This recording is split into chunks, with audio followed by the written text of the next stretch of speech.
고백합시다. 주의 종이 듣겠나이다. 주의 종이 듣겠나이다. 주의 종이 듣겠나이다. 어전에 내시가 걔 아무도 없느냐 그러면 네이 하고 그렇게 얘기를 하죠. 항상 스탠바이 준비되어 있는 어전의 내시들, 왕이 언제 무슨 말씀을 하실지를 모르기 때문에 항상 어떤 준비된 상태로 있는 거죠. 우리 하나님도 마찬가지. 전 여러분들에게 말씀하시고자 하는데 우리가 들을 준비가 안 돼 있다 그러면 아무리 하나님이 말씀을 하셔도 들을 수가 없는 것이죠. 오늘 1절은 이렇게 얘기합니다. 아이 사무엘이 엘리 앞에서 여호와를 섬길 때에는 여호와의 말씀이 어떻게 해서 희귀하여, 말씀이 희귀했다라고 이야기하고 있습니다. 말씀이 희귀하여 이상이 흔히 보이지 않았다. 이건 단순한 어떤 계시 부재가 아니라 그야말로 이스라엘 당시 어떤 영적인 귀가 닫혀 있는 영적인 시대를 표현하고 있는 말씀입니다. 이런 영적인 암흑기 속에서도 하나님은 어때요? 당신의 음성에 반응하는 지금 한 사람을 찾고 있는 것이죠. 그 한 사람이 누구예요? 사무엘입니다. 마찬가지입니다. 오늘 이 시대에도 정말 홍수 때에 마실 물이 없다라는 이야기가 있지 않습니까? 여러분, 우리가 원하기만 하면 얼마든지 하나님 말씀, 그야말로 세계적인 위대한 목사님들의 말씀을 들을 수 있는 그런 별로 강물이 흘러넘치는 시대에 살고 있습니다.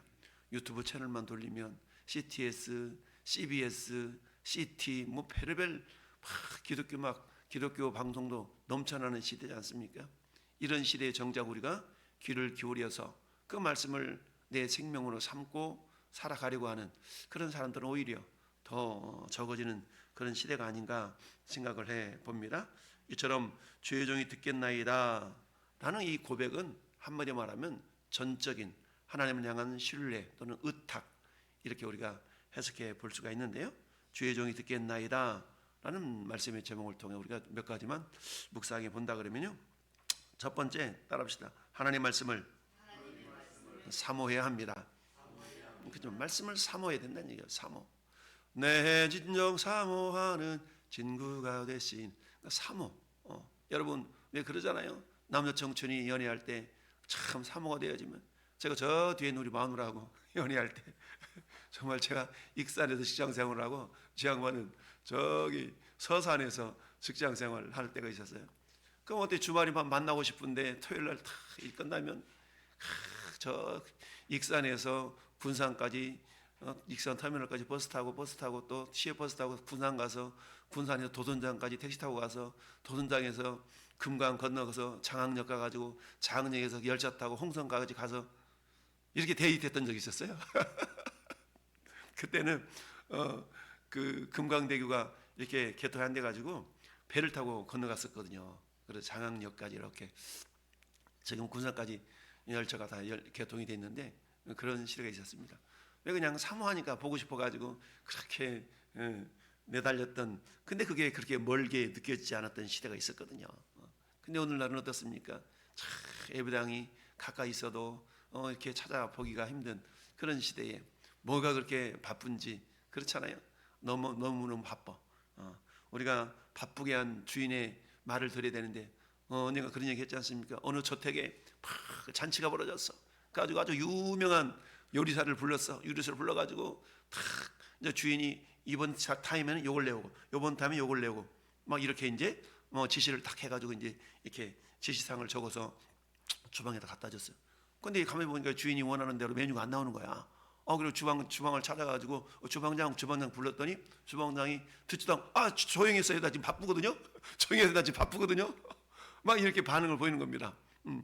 누구 말을 들어야 되는데? 주인 말을 들어야 되는데 자기는 지금 요리하느라고 바쁘다 이거야. 근데 바빠야 될 이유가 주인의 말을 듣고 주인이 원하는 대로 요리를 내오는 것 때문에 바빠야 되는데, 지금 요리사는 그것 때문에 바쁜 것이 아니라 자기 생각대로 하느라고 바쁜 겁니다. 오늘 이 시대에도 혹시 이런 것은 아닌가? 우리가 그잖아요. 누가 뭐라 그러면 바쁘다 바빠. 어떻게 지내? 너무 바빠. 너무 바빠. 우리 막 바쁘게 지내요. 근데 그 바쁨이 정말 내 생각대로 내 뜻대로 이루기 위한 그런 바쁨인지, 아니면 주님께서 우리에게 말씀하신 대로 그 주님의 뜻을 준행하기 위하여서 바쁨인지, 우리 이렇게 잘 분별하는 이 아침이 될 수 있기를 바랍니다. 그러니까 말씀이 희귀한 시대에 우리가 해야 될 일은 뭐냐? 그렇기 때문에 더욱더 하나님의 말씀 앞에 사모함을 가질 수 있어야 된다라는 얘기입니다. 그렇습니다. 오늘 엘리 제사장의 눈이 어두워졌다. 여기 2절 말씀은 엘리의 눈이 점점 어두워 가서, 이건 생물학적인 나이가 들어서 침침해졌다는 그런 의미도 있지만 그 이면에는 어때요? 영적인 상태가 그렇다는 거거든요. 눈이 점점 어두워져 잘 보지 못하고 영적인 분별력이 상실되어진 시대에 살아가고 있는 우리의 모습과 크게 다를 바가 없는 것이죠. 오늘 이 시대에도 정말 1000만 명 이상 되는 그리스도인이 있다라고 말하고, 여러분 몇만 명이 전국에 6만 5천 개의 교회가 있고 우리 목회자들이 10만 명 이상 되는 이런 어떤 엄청난 그런 풍부한 시대에 살아가고 있지만 세상은 더욱더 혼탁해지고 죄악은 관영하고 마치 소돔과 고모라 성을 멸하기 직전의 그런 상황은 아닌가라는 심히 염려되는 이 시대를 우리가 살아가고 있는데요. 엘리의 눈이 점점 밝아져야 되는데 점점 어두워졌어요. 우리가 나이가 들면 참 바늘 꾀에 실 하나 꿰는데도 쉽지가 않은 그런 모습을 우리가 보이지 않습니까? 그렇지만 그 가운데 희망적인 소리가 말씀이 있는데 3절 말씀에 등불은 아직 꺼지지 아니했다. 여러분 성전의 등불은 저녁에 껐다가 아침에 불을 켜고 이런 어떤 그런 관리하는 그런 모습이 있죠. 근데 단순히 꺼지지 않았다는 것이 아니라 하나님의 희망이 아직 살아있다라는 것을 보여주고 있습니다. 근데 그 희망이라는 것이 많은 사람들을 통해서 이루어지면 좋겠지만, 그러나 하나님의 말씀을 샤마 청종하기를 원하는 그런 한 사람을 주님은 찾고 있다라는 말씀인데요. 그 사람이 오늘 사무엘인 것을 우리는 알고 있습니다.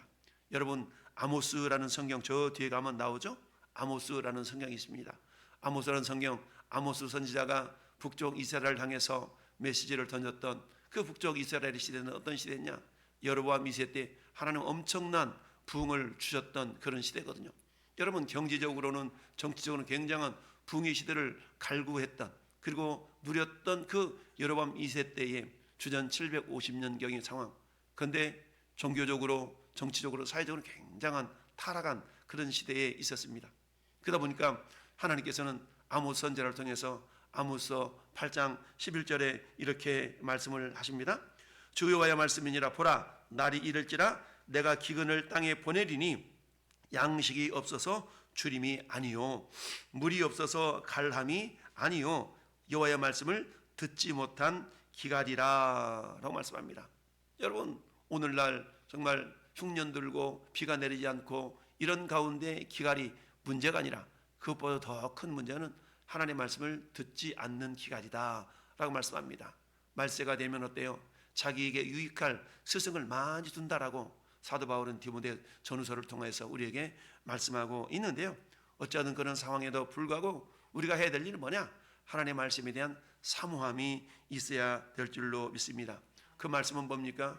요한복음 1장 창세기 1장 1절에 태초에 하나님이 천지를 창조하셨던 그 말씀이 육신이 되어 우리 가운데 거하셨던 로고스의 말씀이 우리 가운데 임하셔서, 여러분 그분이 누구예요? 그분은 곧 예수 그리스도시라. 할렐루야. 주님이 태초에 말씀이 계시니라. 그 말씀이 하나님과 함께 계셨으니 그 말씀은 곧 하나님이시니라. 근데 그 말씀이 어떻게 되셨다고요? 14절 말씀 보니까 이 땅의 인카네이션 성육신 하심으로 우리 가운데 거하셨다라고 말씀을 하고 있습니다. 이처럼 말씀이 희귀한 시대임에도 불구하고 여전히 하나님은 말씀하고 계신다라는 것을 우리가 기억하면서 저는 여러분들이 그런 희귀한 시대에도 여전히 말씀을 듣기를 사모함으로 이 아침에 나온 줄 믿습니다. 우리 하나님은 말씀합니다. 저가 사모하는 심령을 만족시키시고 주님 영혼에게 좋은 것으로 채워주시마 하시는 약속의 말씀이 우리 가운데 이루어질 수 있기를 바랍니다. 할렐루야. 영국의 유명한 설교가 우리 찰스 스펄전 목사님을 말씀하고 있지 않습니까? 어느 날 어린 시절 비바람에 몰아치는 날에 시골의 작은 예배당을 찾아갔는데요. 그날 설교자는 신학적인 지식은 부족했는데 나를 앙망하라라는 그런 어떤 말씀을 선포했다고 그래요. 그 말씀을 듣고 도전을 받아서 결국 목회자 길을 걸어서 위대한 설교자가 되었던 이 모습을 우리가 알 수가 있는데요. 어찌하든 우리는 어때요? 하나님의 말씀을 사모하는 그런 어떤 모습을 가지게 된다라는 얘기입니다. 반드시 사모하는 심령을 주면 만족시켜 주시겠다라는 라고 말씀하고 있기 때문에 주여 종이 듣겠나이다. 그렇다면 우리가 어때요? 말씀을 사모해야 되겠죠. 두 번째는 우리 하나님께서 우리에게 따라합시다. 부르심에 즉각적이고 겸손하게 응답해야 합니다. 그죠? 응답이라는 건요. 생각해보고요. 일주일 뒤에 말씀드릴게요. 물론 그럴 수도 있겠지만 하나님께서 우리에게 말씀하실 때는 순종은 즉각적이어야 된다라는 얘기입니다. 나는 잘 모르겠지만 그래요. 한번 제가 해볼게요. 말씀하시면 그래요. 제가 한번 해볼게요. 이래야 되는데 제가 좀 생각 좀 해보고요. 고민 좀 해보고요. 주님의 말씀이라면 세상적인 일이라면 그렇겠지만 하나님 말씀이 주셨다 그러면 그 말씀 앞에 주님 저는 잘 몰라요. 그렇지만 순종하겠나이다 라고 할 때에 어때요? 길이 열려지게 되는 줄 믿습니다. 순종하는 그때 하나님은 우리 눈을 열어서 반드시 주의 길, 우리 주님의 길을 보여주실 줄 믿습니다. 그렇습니다. 여러분 우리가 잘 아는 이사야서 우리 6장에 보면 하나님이 이사야 선지자를 부르시는 장면이 나오잖아요. 이사야 선지자는 스스로가 나는 정결하지 못한 자다라는 그런 어떤 죄책감 이런 것에 사로잡혀 있었잖아요. 그때 천사가 정말 성전의 제단에 숯을 다 가져다 입을 막 지져가지고 정결하게 되었다라고 그렇게 복을 주시지 않습니까? 그리고는 주님의 음성이 뭐라고 합니까? 야, 내가 누굴 보내지? 누가 나를 이어 갈까? 우리 권사님을 자꾸 쳐다보면서 그러는 거야. 제가 누구를 좀 가야 되는데 누구 보냈으면 좋겠어요. 자꾸 이러는 거야. 그러면 막 쳐다보고 이러면은 글쎄요 목사님 잘 모르겠는데 이럴 수도 있죠. 뭐라 그래. 빤히 쳐다보면서 내가 누구를 보내면 좋을까요? 무슨 말이에요? 네가 가라 이 말 아니에요? 하나님이 이사야 선지자를 부르실 때도 그러잖아요. 내가 누구를 보내며 누가 나를 위하여 갈고 이사야 들으라고 이렇게. 그때 이사야 선지자가 뭐라고 그래요? 주님 내가 여기 싸우니 나를 보내서 내가 하겠나이다 이렇게 고백하지 않습니까? 마찬가지로 하나님은 오늘도 당신의 부르심 앞에 겸손하게 제가 하겠나이다. 제가 할 것 같은데요가 아니라 제가 하겠나이다. 이런 사람을 찾고 있는 줄 믿습니다. 여러분 히브리서 10장 7절에는 예수님께서 이렇게 하나님 말씀을 들으셨다고 말씀합니다. 내가 말하기를 하나님이여 보시옵소서 두루마리 책에 나를 가리켜 기록된 것과 같이 하나님의 뜻을 행하려 왔나이다 하셨느니라. 즉 예수님은 어때요? 절제하게 예수님이 이 땅에 오셔서 당신의 뜻을 이루신 분이 아니라 성부 하나님의 말씀을 듣고 그대로 행하신 분 아니겠습니까? 그러니까 예수님이 이 땅에 오신 이유가 뭐예요? 아버지 하나님의 뜻을 이루기 위하여서 왔다라고 고백하고 있습니다.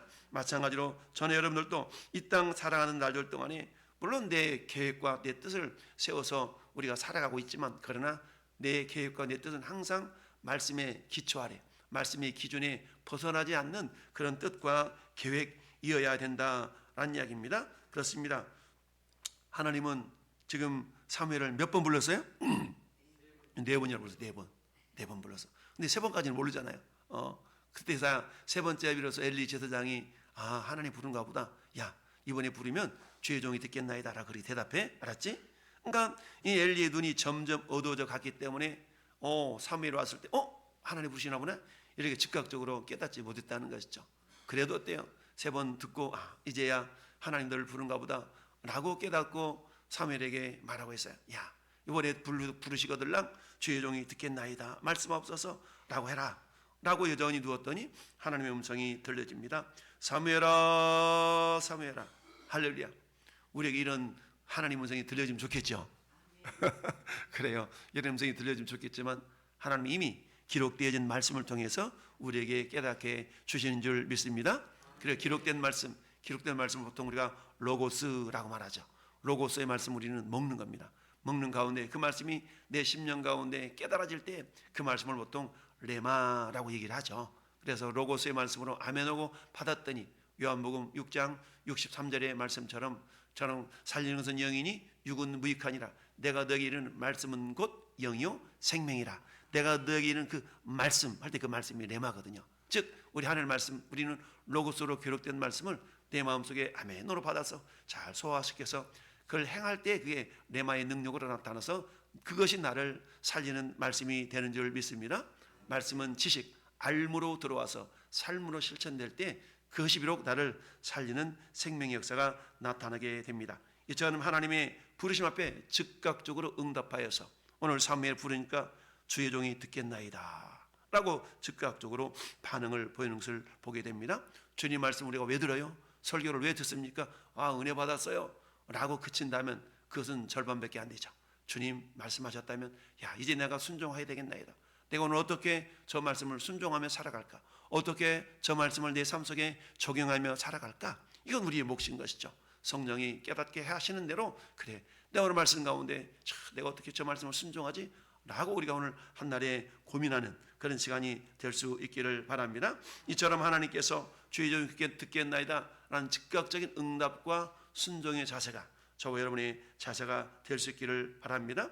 여러분 뭐니 해도 우리 삶의 기준 표대가 뭡니까? 절제한 하나님의 말씀이어야 된다라는 얘기죠. 우리가 성경을 보통 캐논이라고 표현한 캐논이라는 말은 뭡니까? 시금석이라는 말이 있지 않습니까? 시금석, 기준이 되는 돌이라는 얘기입니다. 마찬가지로 우리 하나님의 말씀이 우리 가운데 주의 말씀은 내 발의 등이요 내 길의 빛이다. 여러분 시편 119편은 굉장히 말씀에 대한 그런 해박한 그런 기준을 우리에게 제시해 주시는데요. 특별히 119편 9절 말씀은 이렇게 얘기합니다. 청년이 무엇으로 그 행실을 깨끗하게 하리까? 주의 말씀만 지킬 따름입니다. 할렐루야. 말씀을 통하여서 우리의 삶을 정결하게 하겠다라는 것 아니겠습니까? 오늘 말씀에 참 안타까운 장면이 13절 아니겠어요? 내가 그의 집을 영원토록 심판하겠다고 그에게 말하는 것은 그가 아는 죄악 때문이니, 그가 아는 죄악, 모르는 게 아니야, 알고 있다는 얘기입니다. 근데 아는 것이 지식에만 그쳐버리면 능력이 없다고 그랬죠. 알고 있다는 걸 실천해야 되는데 그 내용이 뭡니까? 이는 그가 자기 아들들이 저주를 자청하되 금하지 아니하였음이니라. 그러면 안 돼라고 그치고 말았다는 얘기죠. 두들겨 패서라도 그걸 금지시켜야 되는데 오늘날에는 어때요? 초등학교 3학년만 되면 다 이겨먹잖아요, 부모님을. 그러니까 어때요? 마땅히 행할 길을 아이에게 가르쳐야 돼. 그러니까 어릴 적부터 신앙생활, 어릴 때 신앙의 양육이 너무너무 중요한 이유가 그런 거잖아요. 어제 새벽에도 말씀드렸잖아요. 우리가 관상용 나무를 이렇게 만들 때 어때요? 어릴 때 이 목재를 가져다가, 나무를 가져다가 이렇게 방향을 틀어 잡는데 이 장성한 나무를 가지고는 그렇게 만들 수가 없죠. 마찬가지로 어릴 때 품 안에 있을 때 정말 내 새끼 말씀으로 잘 양육해야 되는데 초등학교 3학년만 되면 부모 다 이겨먹고 다 이제 내가 다 아는 것처럼 그러잖아요. 엄마가 몰라서 그래, 아빠도 몰라서 그래, 요즘 시대가 어느 시대인 줄 알아? 막 이러잖아요. 아무리 그런 날짜도 하나님의 말씀은 진리이기 때문에 진리는 시대가 흘러가도 변하지 않는 거라 그랬죠. 우리의 삶의 표대가, 우리가 기준이 하나님의 말씀이어야 되는데 그렇지 않고 살아가는 경우가 참 많이 있는 것을 보게 됩니다. 우리 주님은 제자들에게 그렇게 말씀하셨어요. 요한복음 15장 3절에 너희는 내가 일러준 말로 이미 깨끗하여졌으니, 말로 깨끗해졌다는 얘기죠.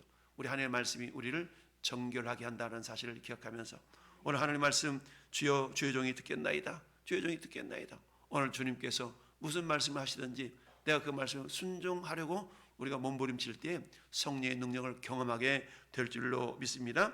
그렇습니다. 여러분 오늘 이 아침에 저희 여러분들 불러주셔서 우리의 귀가 열려지고 그런 가운데 말씀이 들려져서 주님 내가 한 말씀만 실천하며 산다면 우리는 1년 365일 하루도 할 것 없어요. 일주일에 한 말씀만 우리가 믿고 산다 그러면 52가지가 변화될 겁니다. 할렐루야. 10년이면 520가지가 변화될 겁니다. 그렇게 된다 그러면 어떻게 될 것 같아요? 신앙생활 제대로만 한다 그러면 철저하게 주님을 닮아가서 정말 누가 우리를 바라본다 할지라도 야 당신을 보니 나도 예수 믿어야 되겠소 라는 그런 소리가 들려지게 될 줄로 믿습니다. 이 아침도 하나님이 찾는 그 한 사람이 저와 여러분들이 되어져서 우리를 통해서 이 혼탁한 세대 가운데서 그물로 빛들의 자녀들로 살아가 하나님 나라를 이루어드리는 복된 자들로 오늘 한날도 귀하게 쓰임받기를 예수님의 이름으로 축원합니다. 아멘.